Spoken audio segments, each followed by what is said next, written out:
There's a lot of people out here with problems that they just can't help. They just can't be helped being hopeless. This is where I've lived that too. Hopelessness. I'm a very emotional person, but just the addictions, the abuse they've suffered, and they just, the bitterness that sets in.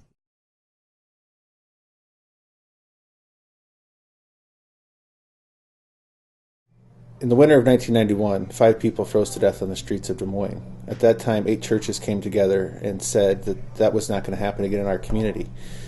Currently, we house 116 folks, adult men and women, 90-day stay for the emergency side of the operation.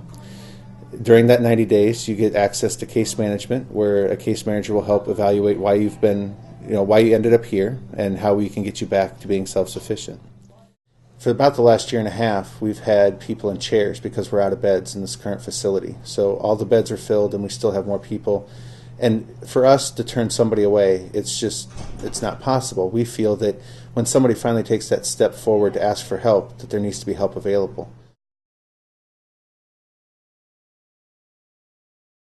We were living with my parents, which is my mom and my stepdad, and things were boiling between my husband and my stepdad for the last few weeks, and finally it just came down to the point where my stepdad tried to kick me, my husband, and my 5 kids out.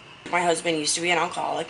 He hasn't drank since we've been down here, and since a couple weeks before we came down here, so we're on the straight and narrow for that one, but we keep in contact with our kids every day, with my mom at least every day, so. I think for a lot of folks, there's a stereotype image in folks' head from a lot of years ago when somebody was homeless. It was the individual that, why don't they just sober up and get a job? The fact is that we deal with 12 to 1,500 different individuals in a year.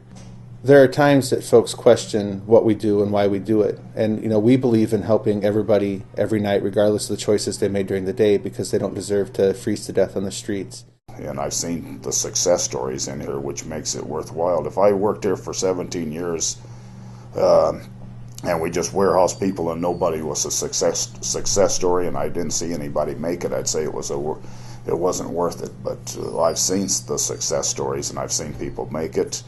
And then the one good thing that really touches my heart is people come back all the time and tell me about, hey, I've got a job and I'm doing great, and they'll even come and see me a couple of years later and tell me how they're doing. So it makes it worthwhile when you see the successes that you know what you're doing makes a difference.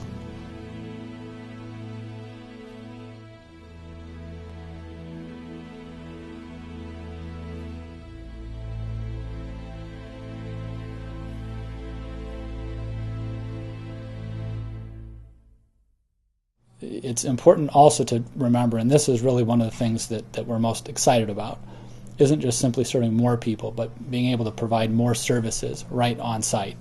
So we're going to be able to have better access to health care, better access to case management. For our veterans, their program is going to be expanded. We're also going to be able to add more single rooms for folks to help them move through the process from homelessness to self-sufficiency. And really that's what we're trying to do here. It isn't simply trying to keep people alive, which is a noble goal and is kind of the baseline that we provide, but also in giving people the services so they can get the help that they need, hopefully, to move from homelessness into independent living. If it wasn't for a shelter like this one and going to be the new shelter, a lot of these people would be underneath of a bridge. Every day, every night, 7 days a week, 365 days a year. This is pretty much the rock bottom that any of them have. If you can help one person, it makes all the difference. And that's what it's all about, loving one another, reaching out to somebody that needs help, no matter who they are, because we're all the same people.